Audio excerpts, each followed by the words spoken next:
there's quite a lot from about 1840 to 1841, and then a fair amount from 1848 to 1849. But quite a lot happened to Schumann in between then. Is there a difference in this sort of the two areas of songs which we hear on this disc? I think there is a bit, yeah, absolutely. I mean, he worked a bit like that. Generally, he worked very frantically. Pre-1840, he wrote almost exclusively piano music. Then suddenly, 1840, we have the huge outpouring of songs, 100 plus songs in a year. Then suddenly stops writing songs altogether, has a massive focus on chamber music, all the string quartets and the piano trios, and then comes back later on to some of the song repertoire. And I think you're absolutely right that in some of the songs you hear on this disc, the difference between the two cycles, the Liebesfrühling, some of the songs from Myrten, and then the much later Minnespiel, I think there's very much more signal in that. In the later cycle, in the Minnespiel, it's sort of pointing towards what would be considered, what used to be considered Schumann's deterioration. I think now is considered a sort of shift, a change in style to something a little more sparse, less of the sort of very overt romantic language. But it sits somewhere in between, so we haven't completely abandoned that either by any stretch of the imagination. But some slightly more adventurous harmonies, directions, some very interesting stuff in there. I think it's not heard enough, so we're delighted to kind of program it for this. One of the most interesting pieces for me on this disc is the Wolf-Gedichte aus Lieblingsfrühling, which was composed in 1814, not just by Robert, but also by Clara Schumann. 3 of the pieces there are by her. Are their two voices very different, or is it like a seamless cycle of pieces, Mary? Well, the interesting thing about this cycle is that when they first published it, Robert and Clara decided to not say who had written which song, so it was almost a little trick of theirs to see if anyone noticed. I sing Clara's ones mainly, and Rob sings the other ones. Yeah. I think there is a difference. I find, no offence to Robert, but I find Clara's ones so pretty, and the tunes are very memorable, and they're sweet in a kind of a very, I don't want to say feminine way, but they are quite feminine, and the text obviously helps that. They're written in I feel, a more from a womanly aspect in terms of the poetry and the music. I think the Robert seems to write domestic sort of love, but with an epic style, and I feel that Clara's much more personal and feminine and almost domestic and sort of human, perhaps, whereas Robert dwells on bigger themes musically as well. Mm. And Clara herself was actually famously self-deprecating about her composing skills, and she had to be sort of cajoled a little bit by Robert to actually compose. Do these 3 songs within the cycle kind of give you a tantalising glimpse of what might have been had she composed a few more songs, would you say? I think so. I wish she'd written more, because they're really lovely to sing. They're so expressive. You don't feel at all that there's any kind of student-master thing going on. She's definitely got some real skill and talent. Maybe she did write some more, and we just don't have them. I think definitely the 5, well, there end up being 5 Clara Schumann songs on this disc, because we do 2 other Rückert settings as well that don't come from a cycle, and I think they may be the standout songs of the disc, actually. Just they're there because they're such sort of gems, and they're not unknown, but they're definitely not heard as often as they should be, and there's some really wonderful stuff there.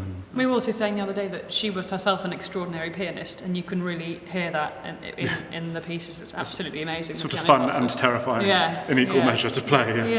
And I think, like, added on to what Mary and Rob were just saying, I think she is very good at understanding women, obviously, and writing from that point of view, but I think there's also a lot of guts and fire in the way that she writes, and when she writes things that kind of a bit more stormy and turbulent, I feel this amazing kind of fire in her belly, which is quite an exciting thing to sing, I think, and hear in the piano part as well.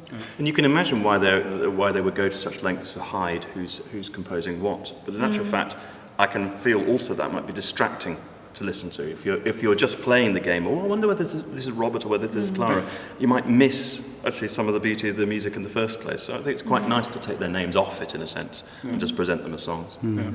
Now, of course, if ever you talk to pianists or violinists, they always tell you that Schumann wrote devilishly difficultly for the kind of technique. It can be very awkward to get around, even when it doesn't sound particularly difficult to play. What's he like when he's writing for the voice? Is he similarly devious? Not particularly in the repertoire that I've ever sung. It feels very lyrical. His voice as a composer feels very lyrical.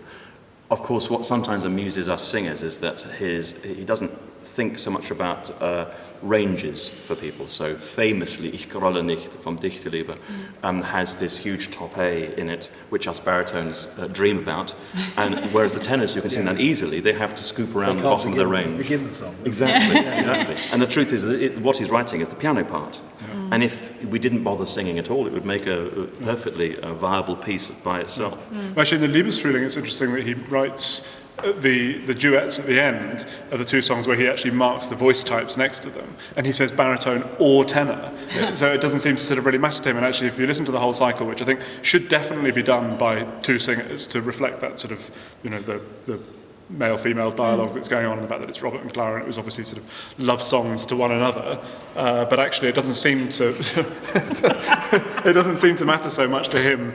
Which voice it's for, and it doesn't, in a way, it doesn't sort of sit perfectly, or it's not particularly friendly to either voice type. It would be too high for a baritone. Yeah. It's not too low for a tenor, but it's definitely on the low side. It's not necessarily how we would think of voice types today. Yeah. And I think, as with nearly all pieces, the most simple sounding ones are the most difficult for us, I find, because you're just so incredibly exposed and there is nowhere to hide. And in some of these pieces, there is virtually nothing going on the piano. And in fact, in one of them, there's sort of just a held chord, and I'm supposed to just sort of float over the top. And those things are, I think, the hardest, because you just feel completely naked and stranded.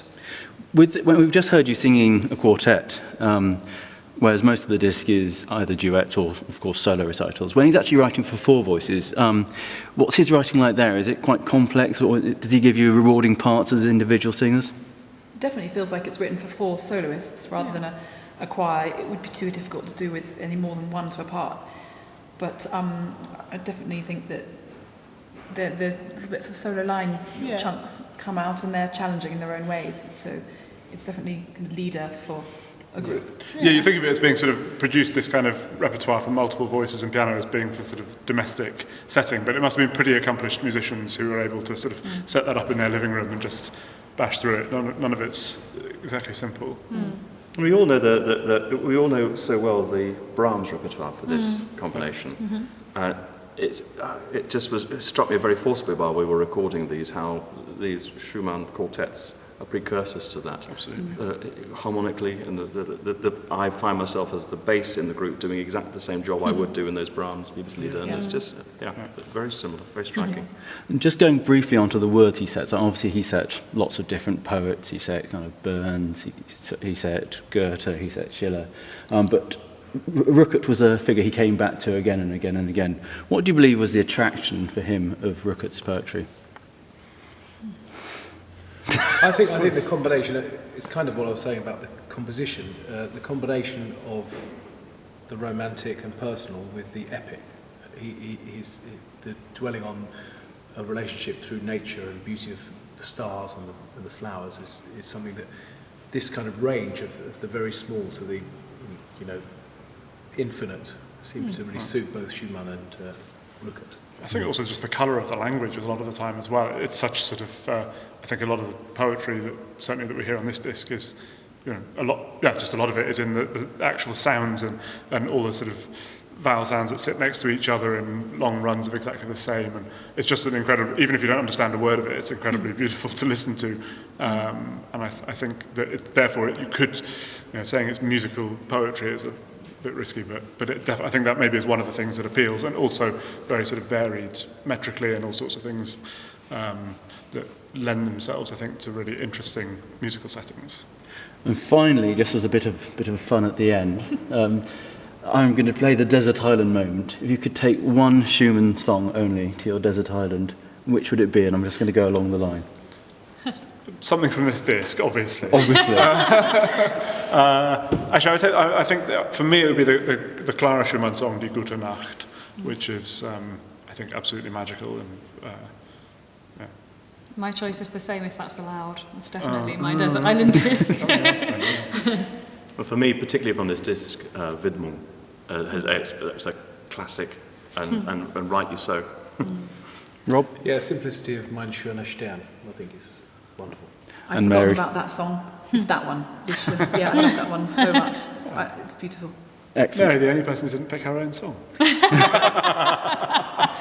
actually, So I was going to modest. say Die Blume der Ergebung. I love that one. It's actually, I thought it was going to be the best one to record, but it was hardest because I loved it so much. That and Die schöne Sterne. Mein Stern. Mein schöne Sterne. Brilliant. Wonderful. Thank you. Thank you very much.